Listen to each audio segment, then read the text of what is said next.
Maranata, meus irmãos, tudo bem? Fale comigo. Vamos meditar sobre o Reino de Deus? Antes da gente começar, eu vou fazer indicação de 3 livros que vão tratar muito mais profundamente do assunto que a gente vai tratar aqui, tudo bem? O livro Páscoa, do Dan Duster, o livro Escatologia Essencial, do Vitor Vieira, e o livro Rei da Páscoa, do Travis Snow. Irmão, você quer entender o livro de Apocalipse, escatologia, de modo geral, as profecias bíblicas que tratam da volta de Cristo, da manifestação do reino de Deus, da implantação do reino de Deus, é, profecias a respeito dos últimos dias? Pode ir nesses 3 livros. Eles não são de linguagem muito rebuscada, muito pelo contrário, você não precisa ser acadêmico para entender nada do que está escrito aqui. São revelações muito profundas, é, mas a linguagem é acessível a qualquer crente. São livros espetaculares. Esse Rei da Páscoa mexeu demais com a minha fé. Bem? Bom, vamos lá? Apocalipse. Por causa de alguns acontecimentos aí no Carnaval, essa palavra tem sido colocado mais para cima, né? Até buscas e tal, e virou meio que conversa de muita gente. Mas quando, quando a gente para escutar a conversa das pessoas sobre Apocalipse, parece que Apocalipse é sinônimo de coisas muito variadas e que não são o Apocalipse da Bíblia, né? Bom, vamos lá. O que é Apocalipse? Apocalipse é um termo grego que significa revelação. Tanto que na tradução das Bíblias na língua inglesa, Apocalipse vem escrito revelação, vem escrito Revelation, não vem escrito Apocalipse. Essa tradução, então, em inglês foi muito boa. Por quê? Apocalipse significa revelação. Revelação do quê? Vamos lá. Apocalipse capítulo 1, a partir do versículo 1, diz assim: revelação de Jesus Cristo, que Deus lhe deu para mostrar aos seus servos o que em breve há de acontecer. Ele enviou o seu anjo para torná-la conhecida ao seu servo João, que dá testemunho de tudo que viu, isto é, a palavra de Deus e o testemunho de Jesus Cristo. Então, Apocalipse, revelação. Revelação do quê? Revelação de Jesus Cristo, revelação de Yeshua HaMashiach, revelação do Filho de Deus. O Apocalipse trata da revelação do Senhor como Senhor dos Senhores e Rei dos Reis. Então, dentro disso, vale a pena a gente destacar algumas coisas, tudo bem? Apocalipse não é revelação de desgraça e nem de destruição. Não é seu assunto principal, nem do livro, nem de lugar nenhum da Bíblia. Mas, Diego, tem destruição no livro de Apocalipse? Claro que tem. A questão é que esse não é o assunto principal e Apocalipse não se trata disso. Esses acontecimentos, esses registros, essas profecias, elas são periféricas e todas elas caminham para o ápice. Qual é o ápice? Revelação de Jesus Cristo. Esse é o ápice. Esse é o centro de toda a profecia. Revelação de Jesus Cristo. Revelação de Yeshua HaMashiach. Esse é o centro de tudo. Apocalipse também não é o mal agindo no mundo de forma deliberada. Então, o Apocalipse não é Deus pegando a chave do mundo e entregando na mão do anticristo, do falso profeta, da Babilônia e faz o que vocês quiserem. Não é isso que acontece. Muito pelo contrário. Na verdade, o livro de Apocalipse ele vai tratar muito de como Deus está no controle de todos os acontecimentos e como todos os acontecimentos registrados nele e por todas as profecias da Bíblia culminam na revelação de Jesus Cristo como Rei dos Reis e Senhor dos Senhores, como soberano dos reis da terra, como aquele que vai plantar o reino de Deus na terra. Bem, Apocalipse também não é sobre especulações, nem teorias que a gente pode formular, porque na verdade todas as especulações e teorias, elas muitas vezes estão naquele anseio da gente ser detentor da verdade e ter, de alguma forma, aquela sensação de controle da verdade de Deus. A verdade é Cristo, nós não controlamos ela. Ela é Senhor sobre nós. Cristo é Senhor sobre nós. A verdade de Deus, Cristo é Senhor.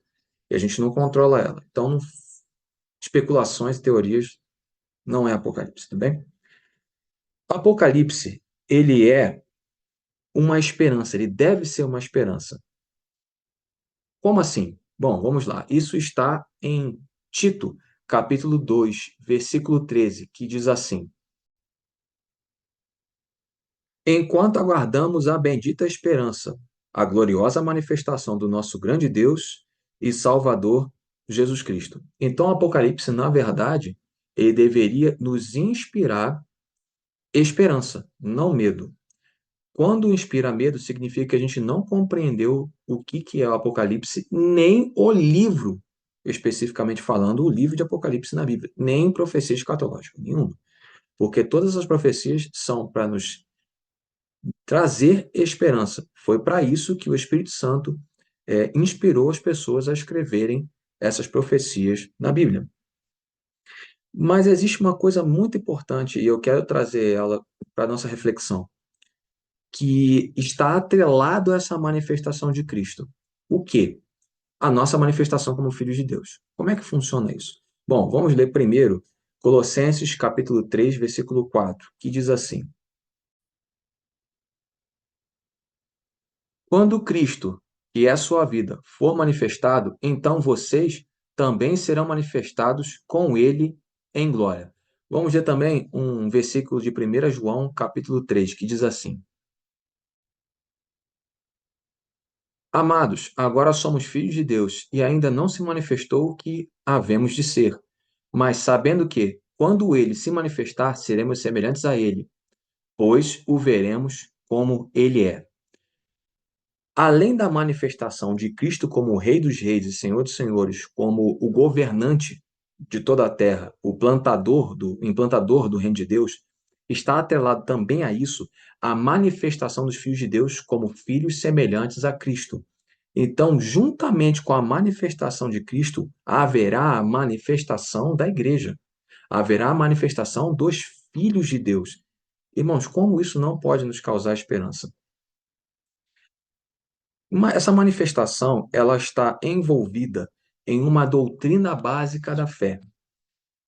Eu não sei se você conhece, mas essa doutrina se chama a doutrina da ressurreição dos mortos. E o quanto que a Bíblia está recheada disso? Eu vou ler só dois textos, tudo bem? O primeiro texto é 1 Coríntios capítulo 6, versículo 14, que diz assim: Por seu poder, Deus ressuscitou o Senhor e também nos ressuscitará. Eu vou ler também Hebreus capítulo 6, a partir do verso 1, que diz assim: Portanto, deixemos os ensinos elementares a respeito de Cristo e avancemos para a maturidade, sem lançar novamente o fundamento do arrependimento de atos que conduzem à morte, da fé em Deus, da instrução a respeito de batismos, da imposição de mãos, da ressurreição dos mortos e do juízo eterno. Irmãos, ressurreição dos mortos é uma doutrina que ele fala ensinos elementares, ou seja, isso é o início da fé. Aqui são os 6 rudimentos básicos, os 6 ensinos básicos da fé. Todo crente deveria começar a fé sendo ensinado a respeito desses 6. Ressurreição dos mortos vai ser o dia da manifestação dos filhos de Deus. Quando Jesus voltar, vai chamar a ressurreição dos mortos. Irmãos, ressurreição dos mortos é uma coisa antiga. Isaías já falava. Daniel já falava. E no Novo Testamento, isso está recheando. Assim, é um ensino que permeia todo o Novo Testamento. Eu vou botar alguns textos aqui para vocês verem o quanto que isso acontece. E eu não botei todos, só para deixar claro. Eu não botei todos. Vocês entendem o quanto que Apocalipse é para nos inspirar esperança? O mesmo Deus poderoso que chamou Cristo e o ressuscitou dentre os mortos é o mesmo Deus que vai nos ressuscitar nesse último dia, quando ele se manifestar. E nesse último dia, quando ele se manifestar e quando nós ressuscitarmos, nós seremos semelhantes a ele, num corpo glorificado. Antes da gente terminar, eu vou ler Isaías capítulo 40, versículo 5, que diz: A glória do Senhor será revelada, e, juntos, todos a verão, pois é o Senhor quem fala. Quando ele se manifestar, quando chegar o momento dele chamar os filhos para também se manifestarem juntamente com ele, toda a terra verá. Todos verão a manifestação do Filho de Deus. Todos verão a glória do Rei e todos verão a manifestação dos filhos de Deus. Isso é para ser inspirador e é para ser esperança. Porque é isso que todo crente deve esperar. O dia em que ele se manifestar e o dia em que ele nos chamar à manifestação juntamente com ele. Esse é o verdadeiro Apocalipse. Essa precisa ser a nossa verdadeira esperança. Vamos orar? Senhor Deus, nos ajude. Nos ajude a limpar os nossos corações daquilo que tenta ocupar o lugar dessa esperança que o Senhor nos deu. Dessa esperança que o Espírito Santo proclama na Bíblia inteira. Essa deve ser a nossa esperança. O dia em que o nosso Senhor, o soberano dos reis da terra, Senhor dos senhores e Rei dos reis, se manifestar. E quando ele fizer isso, e vier implantar o reino do Senhor sobre a terra, nos chamará à manifestação com ele. Ressuscitará os nossos corpos em corpos de glória. Estaremos junto com ele. Essa é a nossa esperança. Essa precisa ser a nossa esperança. Nos ajuda a limpar o nosso coração de esperanças que o Senhor não deu. Nos ajuda a colocar no lugar dessas esperanças a verdadeira esperança. Um dia o nosso Rei se revelará, se manifestará e nos chamará a nos manifestarmos junto com ele. É o que nós te pedimos. Maranata, vem, Senhor. Maranata, se revele, Senhor. Maranata, se revele, Senhor. Maranata, se manifeste, Senhor. Se manifeste, Rei dos reis e Senhor dos senhores. É o que nós pedimos. Em nome de Yeshua. Em nome de Jesus.